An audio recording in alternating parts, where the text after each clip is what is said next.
Hello dear students, as usual I am Navneel God from Tagore School Parbatsar and we are studying our EVS book of class 5th in this video.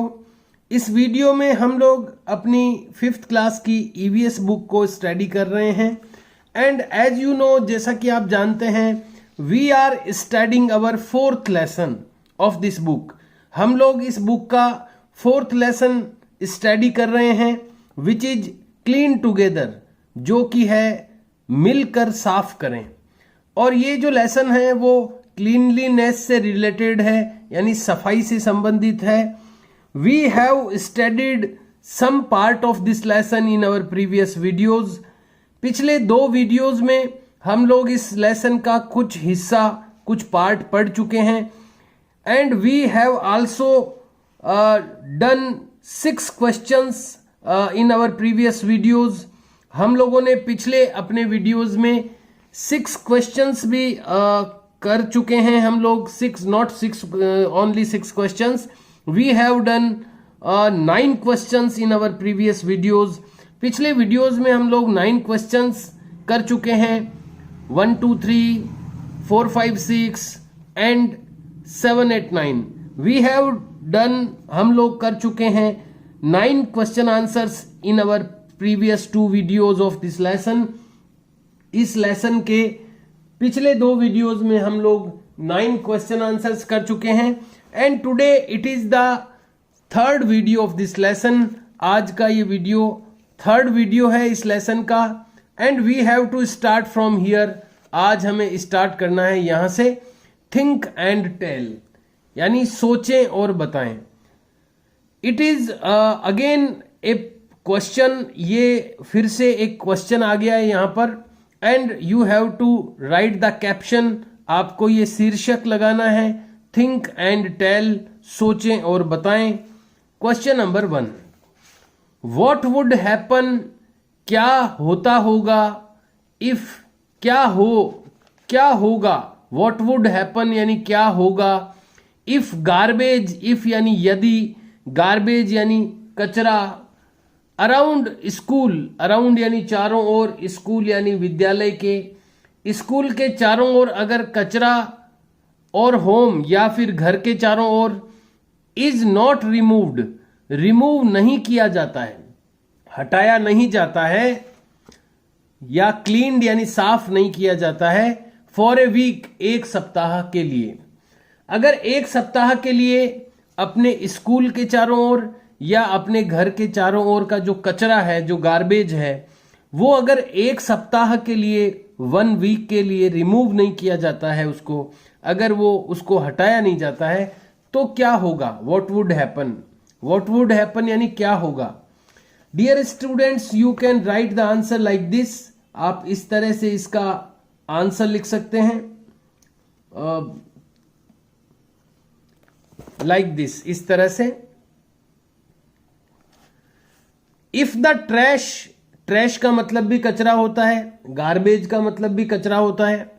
If the trash, यदि कचरा, trash, laying around our school और home, जो कि laying यानी पड़ा होता है, around यानी चारों ओर, आवर स्कूल यानी हमारी स्कूल के, और होम यानी या अपने घर के, इज नॉट रिमूव्ड, अगर उसको नहीं रिमूव किया जाता है, उसको अगर नहीं हटाया जाता है, कंटिन्यूअसली यानी लगातार, फिर कॉमा लगा के लिखना है. अगर ऐसा होता है, there would be piles of garbage, piles का मतलब होता है ढेर, गार्बेज यानी कचरा, तो कचरे के ढेर, देयर वुड बी यानी वहां होंगे, देयर वुड बी वहां पर होंगे, पाइल्स ऑफ गार्बेज यानी कचरे के ढेर होंगे वहां पर.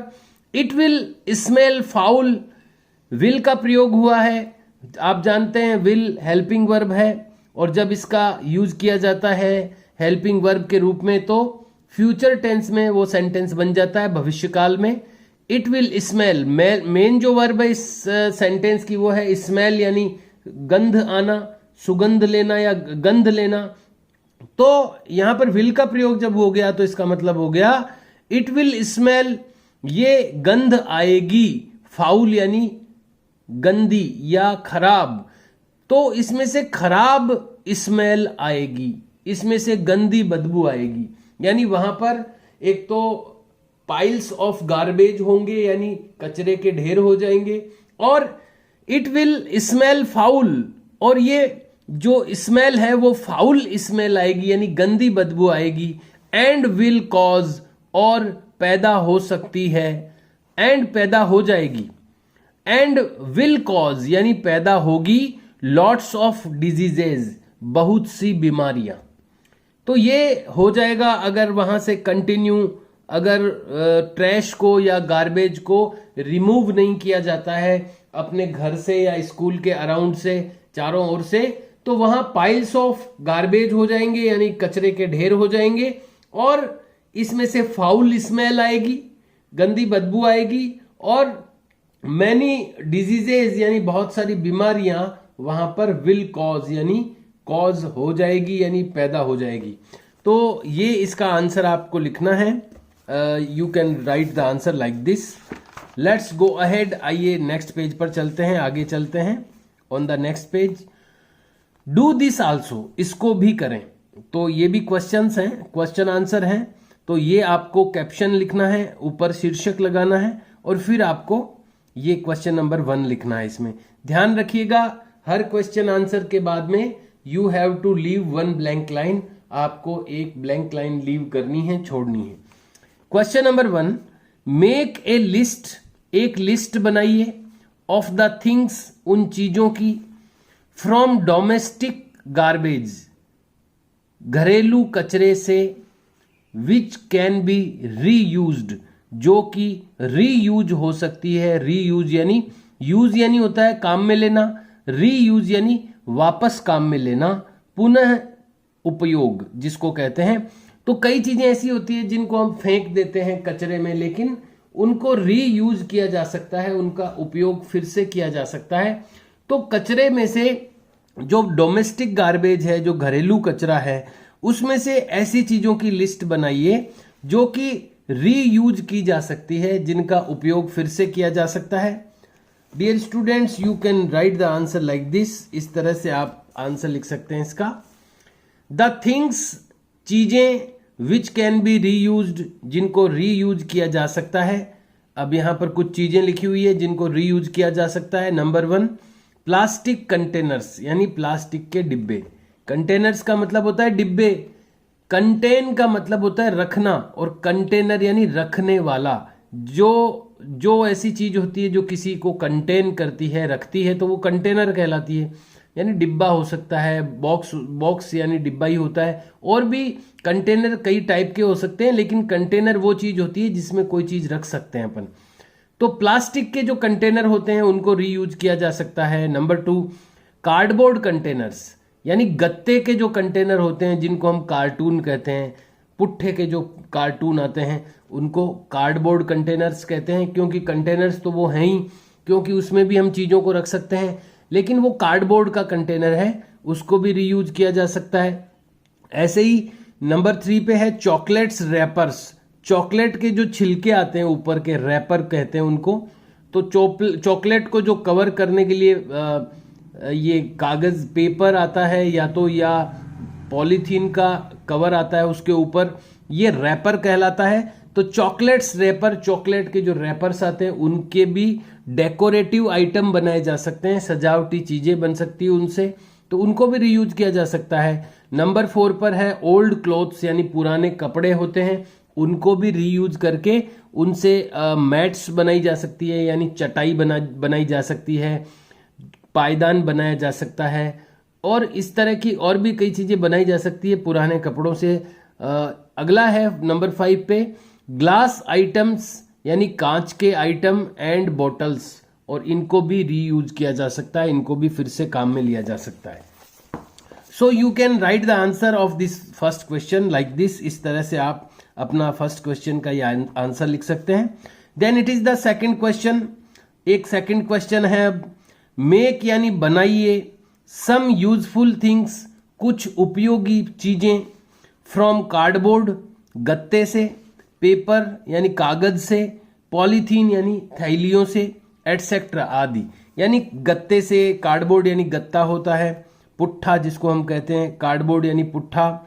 पेपर और पॉलीथीन से कुछ यूजफुल थिंग्स यानी उपयोगी चीजें जो यूज में आती है ऐसी चीजें बनाइए। तो यहाँ पर ये एक एक्टिविटी है, इसका कोई रिटर्न वर्क नहीं है, यहाँ कुछ लिखना नहीं है आपको, बल्कि एक चीज बनानी है जो कागज से हो सकती है यानी पेपर से हो सकती है, कार्डबोर्ड यानी गत्ते से या पुट्ठे से हो सकती है, और पॉलीथीन से भी हो सकती है। और क्या क्या बना सकते हैं आप, कुछ एग्जाम्पल दिए गए हैं यहाँ पर। फॉर एग्जाम्पल यानी उदाहरण के लिए बताया गया है कि क्या बना सकते हैं। तो नंबर 1, ये कुछ लिखना नहीं है, ये मैं आपको बता रहा हूं कि आप क्या क्या बना सकते हैं। एक तो आप बना सकते हैं मेक ए डस्टबिन, आप डस्टबिन बना सकते हैं using waste cartoon of cardboard. जो वेस्ट यानी फालतू कार्टून होते हैं, कार्टून का मतलब पुट्ठे के जो डिब्बे आते हैं, तो वो ऑफ कार्डबोर्ड यानी गत्ते या पुट्ठे के जो कार्टून होते हैं, वेस्ट यानी व्यर्थ या बेकार, उनको यूज करते हुए डस्टबिन हम बना सकते हैं which is used in packaging, जो कि पैकेजिंग में यूज किए जाते हैं। जो कार्डबोर्ड के यानी कई चीजें पैक की हुई आती है पुट्ठे के डिब्बों में, इनको हम कार्डबोर्ड कार्टून कह सकते हैं या कार्डबोर्ड कंटेनर कह सकते हैं। वो पैक की हुई कई चीजें आती है, पैकिंग में उनका यूज होता है, उनको यूज करते हुए हम डस्टबिन बना सकते हैं यानी उनमें कचरा डालने का डिब्बा बना सकते हैं उनको। और क्या बना सकते हैं, मेक ए डस्टर, एक डस्टर बनाइए। रोप यानी रस्सा बना सकते हैं। कारपेट यानी कारपेट जो बिछाने का होता है, दरी जैसा, वो बना सकते हैं। आउट ऑफ ओल्ड क्लोथ्स यानी पुराने कपड़ों से हम रस्सी बना सकते हैं, डस्टर बना सकते हैं, कारपेट बना सकते हैं। तो ये चीजें हम पुराने कपड़ों से बना सकते हैं। और क्या बना सकते हैं हम वेस्ट मटेरियल से। नंबर 3, मेक डेकोरेटिव आइटम्स, सजावटी चीजें बनाएं यूजिंग चॉकलेट रैपर्स। चॉकलेट के ऊपर जो रैपर आते हैं रंगीन, तरह तरह के कलरफुल आते हैं, उनको यूज करते हुए कई प्रकार के डेकोरेटिव आइटम बनाए जा सकते हैं, सजावटी चीजें बनाई जा सकती है। तो इनमें से कुछ भी आप बना सकते हैं तीनों प्रकार से। आप जब YouTube पे जाकर के सर्च करेंगे कि decorative item using chocolate rappers, तो उससे रिलेटेड वीडियो आ जाएंगे आपके पास, आप उनको देख करके बना सकते हैं। ये थोड़ा इजी रहेगा। चॉकलेट के रैपर पहले तो आपको इकट्ठे करने पड़ेंगे थोड़े, 2 4 5, और फिर आप इससे बना सकते हैं। और अगर आपके पास में घर पर कोई पुट्ठे का डिब्बा है जो वेस्ट है, उसको आप डस्टबिन भी बना सकते हैं। तो ये अभी आपको नहीं करना है, जब स्कूल्स ओपन हो जाएंगे तो हम लोग इसको करेंगे और आपसे ये प्रोजेक्ट करवा करके मंगवाएंगे। अभी आपको ये सेकंड क्वेश्चन न तो राइट डाउन करना है, न ही ये एक्टिविटी आपको करनी है। इसमें से केवल क्वेश्चन नंबर 1 आपको रिटर्न में करना है। Now it is a box do you know. Do you know का बॉक्स कई बार आता है बीच बीच में, और इसका मतलब होता है क्या आप जानते हैं। डू यू नो, क्या आप जानते हैं, यानी यहां पर कुछ ऐसी चीज बताई जाएगी जो ये पूछ रहे हैं कि क्या आप इस चीज को जानते हैं, और इसके थ्रू हमें ये कुछ इंटरेस्टिंग और कुछ नॉलेजेबल यानी ज्ञानवर्धक चीज बताई जाती है इस बॉक्स में। तो आइए देखते हैं कि इसमें क्या बताया गया है डू यू नो में। हैज इट ईवर पेंड, ईवर का मतलब होता है कभी, पेंड यानी पेन यानी होता है दर्द। क्या यह कभी दर्द हुआ है, क्या इसने कभी दर्द दिया है।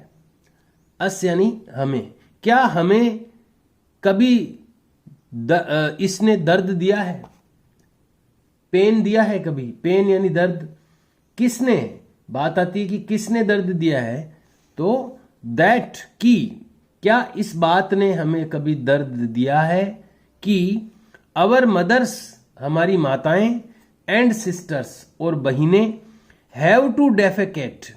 हैव टू का प्रयोग तब किया जाता है जब कोई काम करना या तो जरूरी होता है, करना पड़ेगा, पड़ेगा वाला जब मीनिंग में हैव टू का प्रयोग होता है या हैज टू का प्रयोग होता है, या कई बार मजबूरी में जब कोई काम किया जाता है उसमें भी पढ़ना ही होता है, तो उसमें हैव टू या हैज टू का प्रयोग होता है। हैव टू डेफेकेट, डेफेकेट का मतलब होता है शौच जाना, जिसको अपन टॉयलेट जाना कहते हैं, या 2 नंबर जाना कहते हैं समझने के लिए, उसको हिंदी में शौच जाना कहते हैं और इंग्लिश में उसको डेफेकेट करना कहते हैं। डेफेकेशन के लिए जाना या डेफेकेट करना। तो जो हमारी मदर्स और सिस्टर्स होती है, जो माताएं और बहनें होती है, हैव टू डेफेकेट, उनको शौच के लिए जाना पड़ता है इन द ओपन, खुले में। उनको खुले में शौच के लिए जाना पड़ता है, उनको डेफेकेशन के लिए ओपन में जाना पड़ता है। क्या इस बात ने कभी आपको दर्द दिया है? क्या आपको कभी इस बात की पीड़ा हुई है? क्या आपको ये बात कभी बुरी लगी है कि जो हमारी मदर्स होती है या सिस्टर्स होती है, स्पेशली विलेजेस में यानी गाँव में, उनको डेफेकेशन के लिए यानी शौच करने के लिए ओपन में जाना पड़ता है, खुले में जाना पड़ता है। पुअर वुमन फॉक, पुअर यानी बेचारी, वुमन फोक यानी गांव की औरतें। फॉक यानी होता है लोक, लोक यानी गांव का। तो पुअर यानी बेचारी, वुमन फॉक यानी गांव की औरतें, ऑफ द विलेजेस यानी गांवों की, लोक महिलाएं, बेचारी लोक महिलाएं, जैसे लोक गीत होता है, जैसे फोक सॉन्ग, फोक फूड कहते हैं। फोक जहां पर जुड़ता है तो वहां लोक शब्द जुड़ जाता है। तो वुमन फोक यानी गांव की लोक महिलाएं, या फोक का मतलब झुंड भी होता है, तो महिलाओं का झुंड, बेचारी महिलाओं का झुंड, दोनों ही प्रकार से ये सूटेबल हो रहा है। तो यहाँ पर झुंड मान लेते हैं क्योंकि विलेजेस यहाँ पर आ चुका है आगे। पुअर वुमन फोक, बेचारी महिलाओं का झुंड, ऑफ द विलेजेस गांव की बेचारी महिलाओं का झुंड, वेट यानी इंतजार करता है। यानी गांव में जो महिलाएं होती है या उनके ग्रुप होते हैं, वो वेट करते हैं यानी इंतजार करते हैं फॉर द नाइट, रात होने का। रात होने का इंतजार करना पड़ता है उनको। अंटिल डार्कनेस डेंसेज, जब तक अंधेरा, डेंसेज यानी गहराता है, यानी गहरा हो जाता है अंधेरा। तो रात जब होती है, जब अंधेरा, डार्कनेस यानी अंधेरा, डेंसेज यानी गहरा होता है, जब अंधेरा गहराता है या अंधेरा गहरा हो जाता है, अंटिल यानी जब तक अंधेरा गहरा होता है, फॉल्स यानी तब तक, दे कांट गो, वे नहीं जा सकती, आउट यानी बाहर, टू डेफेकेट यानी शौच करने के लिए। यानी गांव में स्थिति ये होती है कई बार कि उनको डेफेकेशन के लिए जाना होता है, उनको उसकी नीड होती है, उसकी जरूरत होती है जाने की, लेकिन वो जा नहीं सकती। उनको नाइट होने के लिए वेट करना पड़ता है, इंतजार करना पड़ता है, क्योंकि दिन में वो जा नहीं सकती ओपन, क्योंकि उनको ओपन में यानी खुले में डेफेकेशन के लिए जाना होता है। तो उनको कई बार नाइट होने का इंतजार करना पड़ता है, वेट करना पड़ता है, जब तक जो डार्कनेस है, जो अंधेरा है, वो डेंस नहीं हो जाता, गहरा नहीं हो जाता। They can't go out to defecate, वो नहीं जा पाती, नहीं जा सकती डेफेकेट करने के लिए यानी शौच करने के लिए। वॉट यानी क्या, बॉडीली टॉर्चर, बॉडीली यानी शरीर, शारीरिक रूप से, टॉर्चर यानी यातना या पीड़ा। कितनी शरीर की यातना, कितनी यानी कैसी, बॉडीली टॉर्चर यानी शारीरिक यातना। They must be feeling, way feel करते होंगे, वे कितनी शारीरिक यातना फील करते होंगे। आप भी सोचिए कि अगर आपको डेफेकेशन के लिए जाना है, आपको 2 नंबर लगी हुई है और फिर आप जा नहीं पाते हो, तो कितनी शारीरिक यातना आपको फील करनी पड़ती है, बॉडीली टॉर्चर फील करना पड़ता है। तो कई बार तो आपको भी पता है, कुछ बच्चे तो ऐसे होते हैं स्कूल में, कई बार वो नहीं जा पाते हैं तो वो अपनी पैंट में ही डेफेकेट कर देते हैं। तो कितनी शारीरिक यातना फील करनी पड़ती है अगर कोई नहीं जा पाता है डेफेकेशन के लिए, जब उसको नीड होती है। तो गाँवों में जब ओपन डेफेकेशन के लिए जाना होता है, जो वुमन होती है उनको, तो ये उनके लिए बड़ा यातनापूर्ण होता है कि उसको वो नहीं जा पाती है। हाउ मैनी डिजीजेज, कितनी बीमारियां, दैट एक्ट माइट एंजेंडर, एंजेंडर का मतलब होता है पैदा होना, दैट एक्ट माइट का प्रयोग संभावना के लिए होता है, एक्ट यानी कार्य करना। तो कितनी डिजीजेज, हाउ मेनी डिजीजेज यानी कितनी बीमारियां, दैट यानी जो कि, एक्ट यानी कार्य करती होगी, एक्ट माइट यानी कार्य करती होगी, एंजेंडर यानी पैदा होती होगी। तो कितनी बीमारियां पैदा होती होगी, इसका पूरे सेंटेंस का जो मीनिंग या सेंस है वो ये है कि कितनी बीमारियां पैदा होती होंगी उसके उन महिलाओं के अंदर जब उनको डेफेकेशन के लिए जाना होता है, जब उनको नीड होती है डेफेकेशन की, लेकिन वो जा नहीं पाती, नाइट होने तक उनको वेट करना पड़ता है। तो कितनी डिजीजेज उनमें एंजेंडर होती होगी, कितनी डिजीजेज उनमें पैदा होती होगी। Can't we make toilets, we यानी हम, मेक यानी बनाना, कैन नॉट यानी नहीं सकते, क्या हम नहीं बना सकते, टॉयलेट्स यानी शौचालय, क्या हम टॉयलेट्स नहीं बना सकते, क्या हम शौचालय नहीं बना सकते। इन सच होम्स, इन घरों में, फॉर द डिग्निटी, डिग्निटी यानी होता है गौरव या सम्मान, सम्मान के लिए, of our mothers and sisters, हमारी माताओं और बहनों के सम्मान के लिए।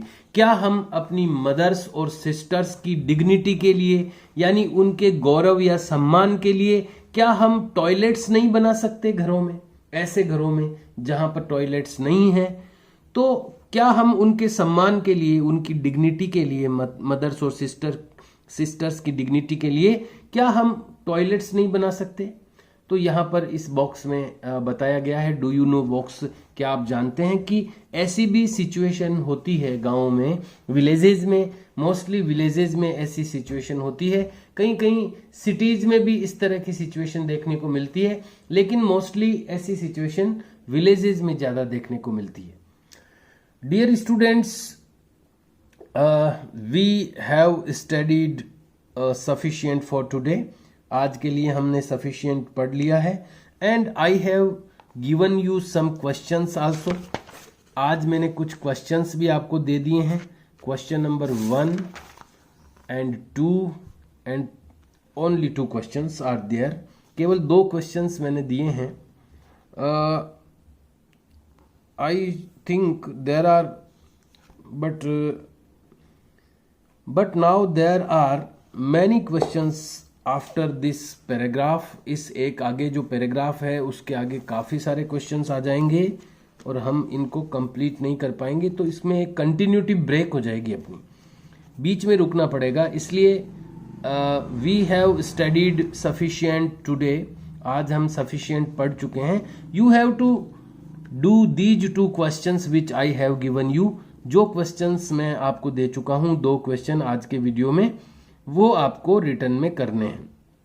Dear students, you should try to learn all the written material which is in your notebook, जो आपकी नोटबुक में रिटन मटेरियल जो भी अवेलेबल है, जो लिखा हुआ है, जहां तक अपन कर चुके हैं रिटन वर्क, वो रिटन वर्क आपको लर्न भी करना है। इसलिए केवल रिटन वर्क करके आप फ्री नहीं हो, रोजाना हाफ और 1 आवर आपको रिटन उनको लर्न करने के लिए भी टाइम पे करना चाहिए, देना चाहिए, क्योंकि आने वाले संडे को तो 6th 7th 8th का टेस्ट होगा और उसके अगले नेक्स्ट संडे को यूकेजी से लेके 5th तक के स्टूडेंट्स का टेस्ट होने वाला है। तो आपको उसकी प्रिपरेशन करनी है। और आप जानते हैं इसमें 5th की ईवीएस का जो वीडियो है मोस्टली डेली आता है, रोजाना आता है, तो एक काफी सारा रिटन वर्क अपनी नोटबुक्स में हो चुका है। उस रिटन वर्क को चेक भी करवाना चाहिए आपको every Saturday 8 AM to 10 AM, सुबह 8 से 10 बजे तक। और आपको एक अच्छी सुंदर हैंडराइटिंग में अपना वर्क करना चाहिए ताकि आप उसको वापस पढ़ सकें। You can able to read the written work, जो रिटन वर्क अपने नोटबुक में आपने किया है उसको आप पढ़ने में कैपेबल हो सकें। जब आप साफ लिखेंगे, उसको चेक करवाएंगे, उसका करेक्शन वर्क करेंगे, तो वो आपका जो वर्क है वो करेक्ट हो जाएगा, सही हो जाएगा और फिर आप उसको लर्निंग के लिए यूज कर सकते हैं। याद करने के लिए उसको यूज कर सकते हैं। इसलिए मैं कहना चाहूंगा कि जो भी रिटर्न वर्क आप करें वो एक तो हैंडराइटिंग के लिए आप अवेयर रहें, एक अच्छी गुड हैंडराइटिंग में करें और करेक्ट करें, गलत नहीं करें और कंप्लीट करें। जिस दिन जो भी वर्क आपको वीडियो के थ्रू मिलता है सेम डे आप उसको कंप्लीट करें, उसको नेक्स्ट डे के लिए नहीं छोड़ें, क्योंकि नेक्स्ट डे फिर अगला वर्क आ जाएगा तो आप नहीं उसको कर पाएंगे। इसलिए इन सभी बातों का ध्यान रखते हुए एक अच्छी हैंडराइटिंग में आप रिटर्न वर्क करें, करेक्ट करें, चेक करवाएं, उसको लर्न करें और कंप्लीट करें। Okay dear students, we will meet in next video. और अगले वीडियो में हम लोग एक अच्छा सा पैराग्राफ पढ़ने वाले हैं और उस पैराग्राफ के बेसिस पर काफ़ी क्वेश्चंस यहाँ पर दिए जाएंगे। लगभग 5 to 8 क्वेश्चंस आने वाले हैं अगले पैराग्राफ के बाद में, तो ये हम लोग पढ़ेंगे कल अगले दिन। Okay, see you students, have a nice day. Okay, see you and bye.